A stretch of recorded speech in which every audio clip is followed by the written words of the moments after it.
In a matter of hours, 6 boys and 6 girls will be arriving here at this posh country estate to spend the next 2 weeks as World War II evacuees. At the lavish Prado Hall, a brand new bunch of modern-day evacuees will have the chance to live like lords and ladies. Very nice to meet you. But before they can enjoy the perks of life at the top, they'll have to face a whole new set of challenges. Excuse me, miss, you dropped your handkerchief. I must come by and pick up some pheasants. Go on, that's it. They'll discover that a servant's work is never done, We have to straight. and that their manners must be perfect at all times. 1, 2, 3, 1! All this without a single modern luxury in sight. And I can't take it anymore! This is Evacuation to the Manor House.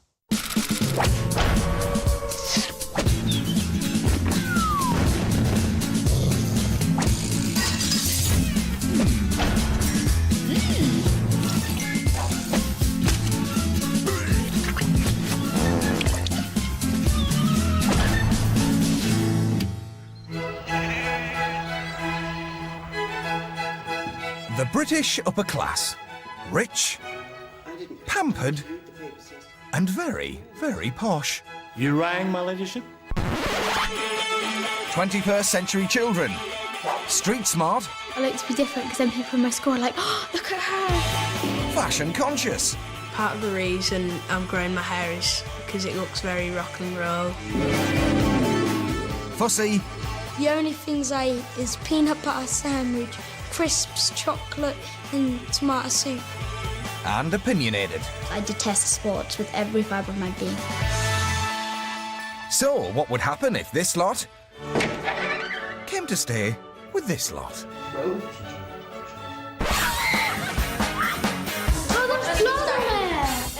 Go outside! I am absolutely appalled. I'm shocked because I've never come across manners like that in my life. Nearly 70 years ago, on the eve of World War II, Britain's children were evacuated from cities to the countryside to escape the threat of German bombs.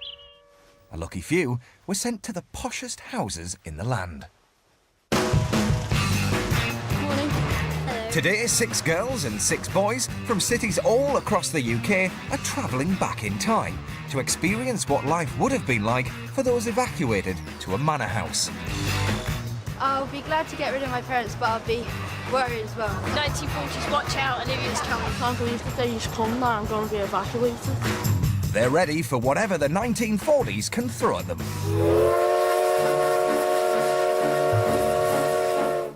Or so they think.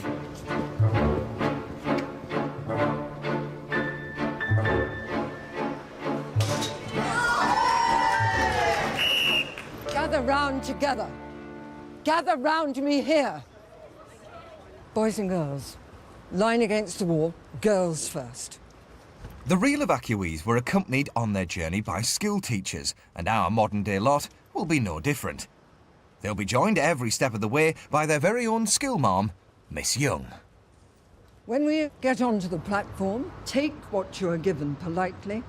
Do as you are told. Face forward. Begin.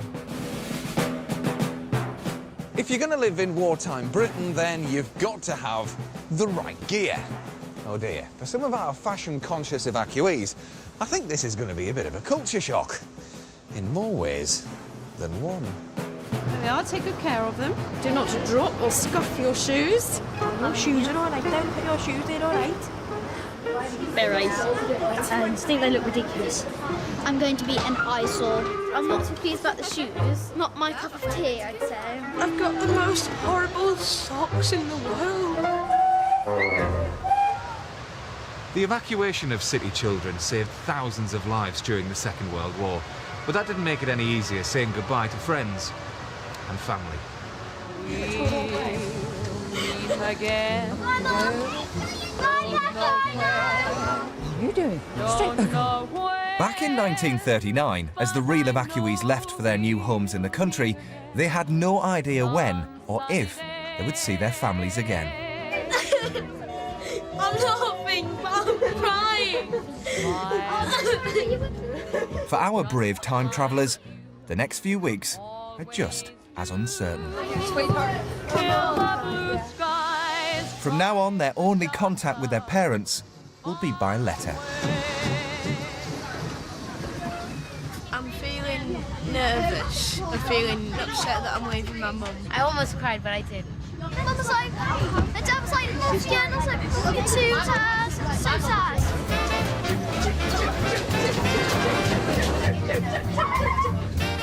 Well, that's it. We are off. It's goodbye 21st century. Hello, wartime Britain. Our 12 modern boys and girls are now fully fledged wartime evacuees. And this is where they're heading. Prado Hall, home to Lord and Lady Olsted. It's a posh country pile run by housekeeper Mrs Dobinson and butler Mr Henderson. My domain in this house is head of house. I get up very early in the morning and I go to bed very late. The evacuees will have daily chores just like everyone else. For children used to being cooked for, cleaned up after, and generally pampered at home, life at the Manor House is going to be tough.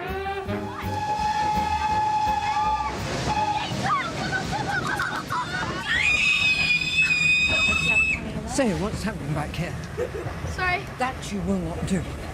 Come through with me. Come through with me. Uh-oh. It's not a good start for East London lad Sam Sayer. Mind you, back at home, he's always up to something. I do have a reputation for being a mischievous, naughty boy. I'll just be really crazy and shout and scream and stuff. When people boss me around, I'll get annoyed. It's like, Sam, Sam, Sam, Sam, Sam. I'll get really angry and I'll go mental. But Miss Young is a whole new ball game. What kind of behaviour is that? Answer clearly. What kind of behaviour is that? We're all just screaming. Answer my question, or let me answer it for you. That kind of behaviour is both stupid and frightening. Well, I'm not stupid. I was talking about your behaviour, Sarah. I need an apology now, and then I'll let you go back. I'm sorry, Miss Young. If he wants to get on in the 1940s, Sam better pull his socks up. Miss Young is a stickler for behaving properly. Rowdy behaviour on any occasion is not going to be tolerated. But I don't care, really. It's not like she could do anything to me. She's not my mum. Oh, Sam, that's fighting talk. You might want to watch it.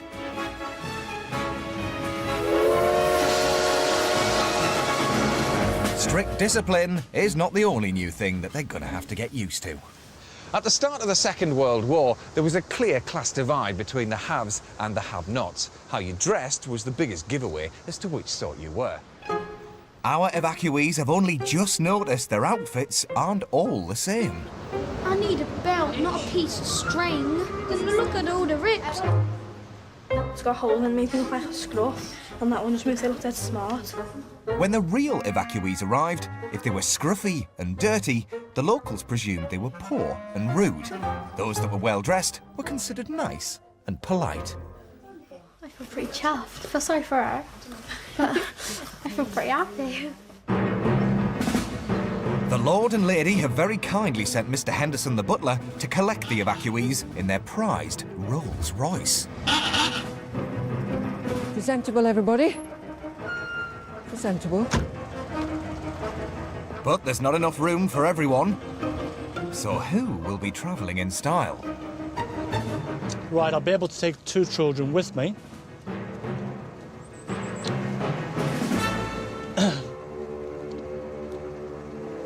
What is your name? Nish. Nish is one of the smartest dressed boys. No surprise he got chosen then. What is your name? Rachel, you may join us.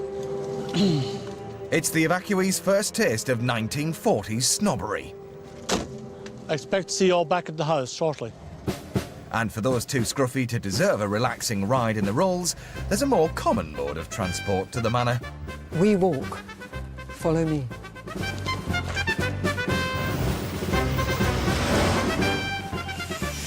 This lucky duo waste no time in enjoying the privileges of being posh. Can't believe it. We get like a nice car and a blanket and everything. Yummy. We feel sorry for them, but at the same time we're really happy for ourselves. And we don't want to seem too superficial, but this rocks. Brainbox Nishith Hegde is used to being top class. My full name's Nishith, but most people can't pronounce it. I go to a big snobby grammar school in Birmingham. I'm one of the smartest people in my class. I use my computer a lot. I use it for my studies, I use it just to find out stuff, I use it in general. It's the internet, that's what it's for. I'm an intelligent person, and once you get that stereotype, it's really hard to shake it off. Sometimes I wish that I wasn't so super smart. It can be a bit annoying, but at the same time, I'm really glad that I am. But not as glad as he is to be posh in the 1940s. Yes! Yes! Yes! Concentrate on the walking, everyone. There's a great deal more of it. For those getting their first taste of fresh country air, the unfairness of 40s Britain is impossible to ignore. I was crossing my fingers hoping that he'd pick me, but you know, he chose Nish and Rachel instead, so hope they're grateful for what they got. I'd say there's no worries on that front. Wow.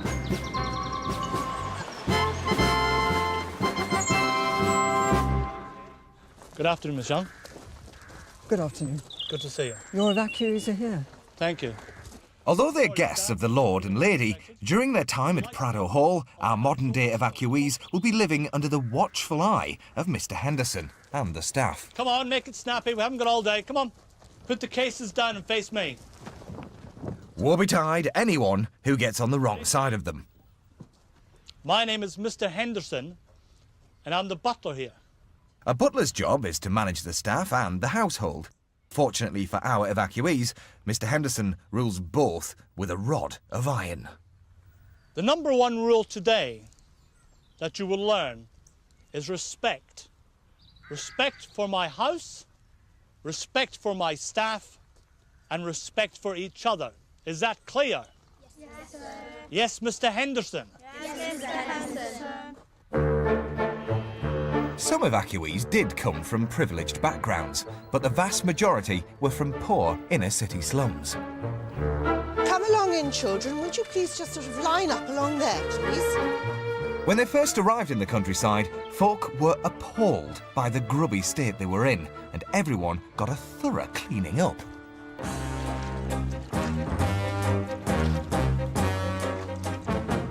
What's your name? Scott. Scott. Scott of the Antarctic, by looking at the hairstyle. The standard 40s style was short back and sides, and no haircut is too short for Mr Henderson. I never want to see your hair like the gamekeeper's sheepdog again. Is that clear? Yes, Mr Henderson. Oh, I hope I ain't got a haircut. Come on, move on. Don't mind brushing yourself. It's not a fashion contest. The rules at Prado Hall demand that children have to ask permission to do absolutely anything. Don't touch it. Don't touch things without asking me first. If they don't, they'll soon face the consequences. Never mind how you look. It's how we think you look. Is that clear? What? Yes, what? Yes, Mr Henderson. Sam is finding wartime rules hard work. My name is Mr Henderson, and I'm the butler here. When I ask you a question, you will get your hands out of your pockets. You will respond by saying, Mr Henderson. You stop fidgeting about, and you'll do exactly what I say. You're here as our guest, but we won't tolerate it. Is that clear? Yes, what? Yes, Mr Henderson. That's better. All I did is put my hands in my pocket. I always do that. It's not like it's anything wrong. He didn't do much cutting, he just pulled it right out. And when he was coming, it was like he was stabbing a knife into your head. If it was above where I live, I'd probably grow my hair all my life.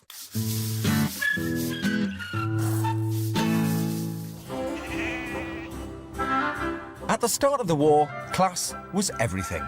There were posh people and there was everyone else, and the two never mixed. Manor houses like this one had a strict upstairs and downstairs divide. Upstairs was reserved for his lord and ladyship and included all the grand rooms of the house. Downstairs was where the servants lived and worked, and it was extremely basic. Our evacuees will be expected to muck in downstairs with the cook, housekeeper and butler to keep them on the straight and narrow. But first they get to check out the accommodation, governed by housekeeper Mrs Dobinson.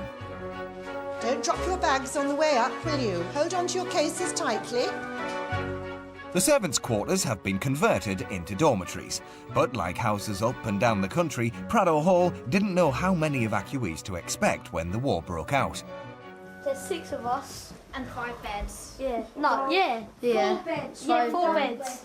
I thought 2 people would have to share a double bed. Simple maths, chaps. 6 lads, 3 single beds, 1 double. I make that 3 sharing the big bed. All right, boys, how are we doing? We're just wondering how we're going to fit 3 people into a double bed.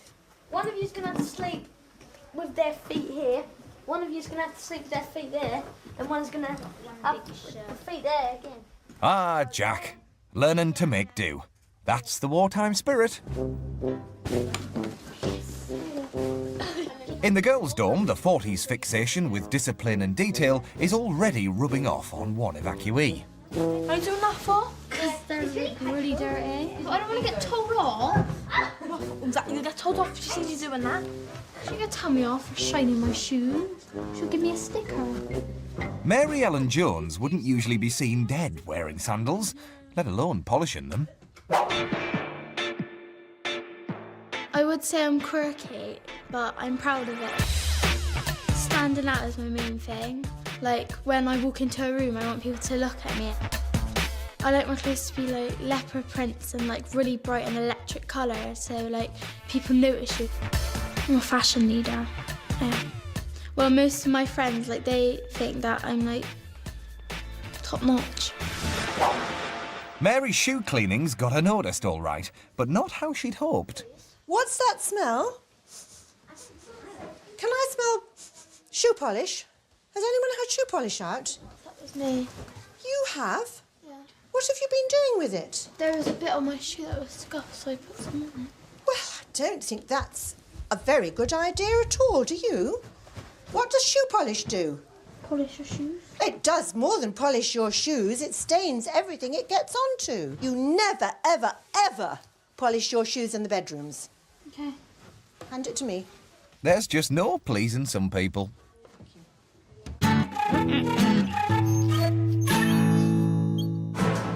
In the 1940s, girls were expected to do all the household chores. And believe me, in a house like Prado, there's a never-ending list. So you're going to hold your peeler. You can see these bits here. You're going to peel down and away from you like that. It's very easy.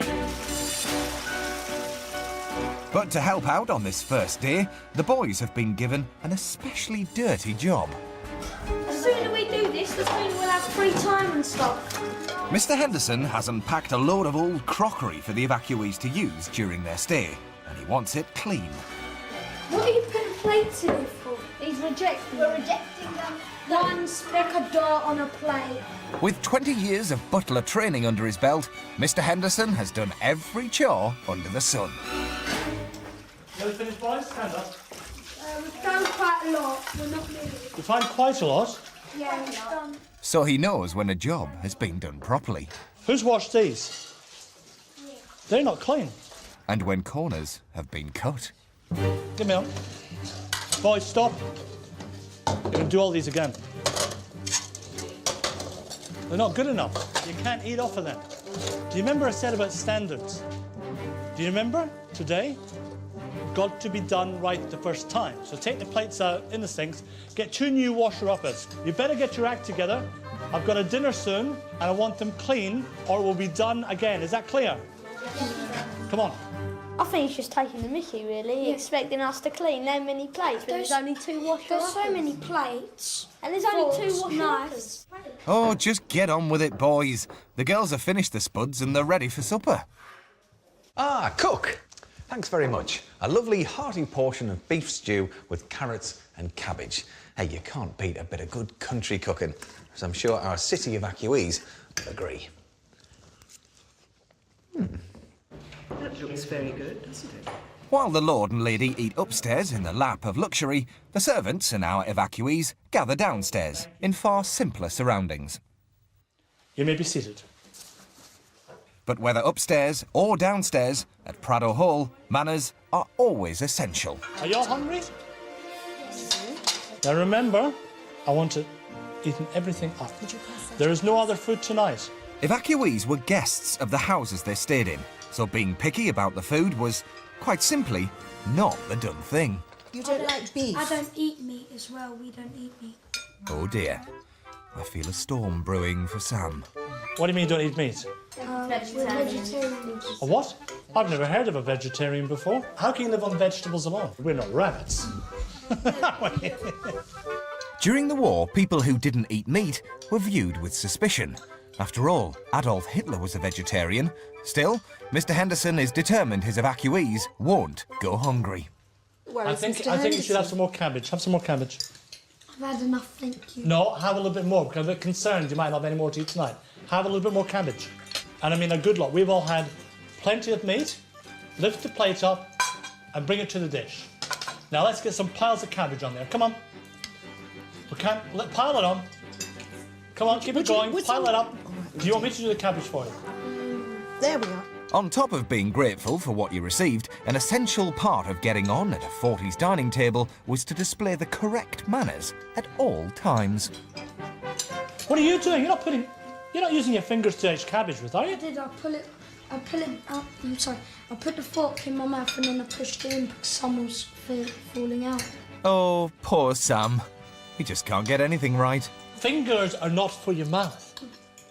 Fingers are for writing, for picking up, not for touching your food off your plate. Let me see you use your knife and fork to eat the cabbage with, not your fingers. Come on. And we want nice clean plates. If a point I can see, and don't talk with your mouth full either. Eat the cabbage. And it just keeps getting worse. Young man, one never uses a knife to put into their mouth. It's obvious to me you have got a lot of learning to do in regards to dining. In 1940 society, bad table manners were simply not on. Would you please take all the stuff out? Thank you. Sam, you remain. You stay there. And Mr Henderson wants all these boys to be gentlemen. Thank you very much indeed. Sam, do you know what the discussion's about? Is it about that I'm a vegetarian? No, not at all. You know, I seen you pick the cabbage up from your plate and put it into your mouth. Well, I had it with a fork and I pull it and then a bit was in my mouth and a bit was hanging, so I pulled it with my hand to pull it in. Pull the other one, Sam. Mr Henderson wasn't born yesterday. Do you know how important table manners are? They're very important. All right, so why don't you use them? I'm not just having a go at you, I'm not just pulling you out, but you can't be like a monkey at a table. You know, it's not like pigs at the trough where you're going like this all the time. People are trying to enjoy their meal. Because your table manners were not up to the standards, and I'm unhappy about it, your punishment tonight is you'll be doing all the washing up by yourself tonight. Okay. 18 plates, 36 knives and forks, 16 cups, 2 glasses and 6 serving dishes. Right, start washing. Can you pile it up here neatly, please? This lot should give Sam plenty to do whilst he ponders his table manners.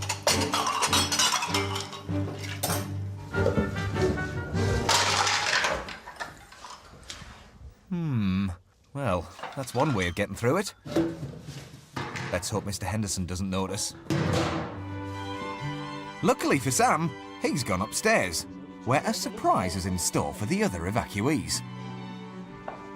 This is a privilege. Her Ladyship and Lordship has requested to see you.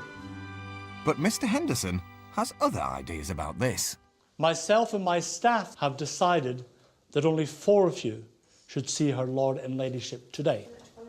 Mr Henderson won't risk any evacuee upsetting his Lord and Lady with bad manners, so this is a big honour for the chosen 4. Rachel, would you like to come over here, please? Nish, would you come over, please? Daniel, would you like to come forward? Olivia, I'd like you to come forward. For everyone else, it's back to gloomy downstairs.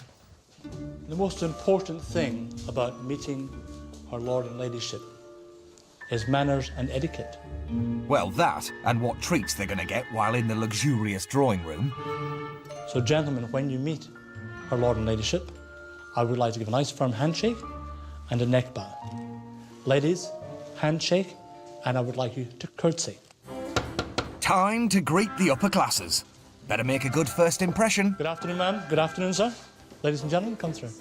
Your Ladyship and my Lordship, these are the chosen young children because of their impeccable manners and attitude today. So far, so good. Isn't that splendid? Oh, just look at those lovely cakes. Nice treat. Worth behaving for, wasn't it? Oh, my goodness. I just hope you'll be very happy. During the war, the British were known for keeping a stiff upper lip, and Olivia was getting into the spirit. We have to repay you for the kindness of letting us stay in your house for while we're evacuated. So we'll be doing anything we can to help out. Oh, bravo, Olivia. Great first impression. So tonight, as well as remembering your mummy and daddy, also think of all the soldiers, airmen and sailors who are out there now risking their lives for all of us. Think what a huge debt we owe them, and just pray that God looks after them all, won't you? Girls and boys? Sleep well. We'll see you tomorrow. Thank you very much. It was very nice meeting you. I thought she looked quite like the Queen, and his lordship, I think he really looked like Prince Charles. We all thought they were going to be really sort of stuck up and horrible and stern, but they weren't. They were actually really nice. We had some cake. It's a very nice cake. I haven't actually told my friends because they'd probably be a bit jealous. So they've made it through their first day as World War II evacuees. All right, boys, let's go through now to your room. And they've all got a lot on their minds. I'm going to grow my hair long as soon as I get home again. I want to get into the good books of everybody. I mean, there's no point getting to the bad books like some people. I think it'll be a living nightmare staying here for weeks. I suppose it's only a bed, and if we separate ourselves, it'll be okay. Luckily, we're going to be here for only a few weeks, but the evacuees had to do it for 5, 6 or 7 years. Right, come along. Everybody into bed, please. Still, even though the sun has gone down, our evacuees are looking on the bright side. I've never slept in a double bed before. I hope you all sleep very well, and I'll see you in the morning. Night, night. God bless all of you.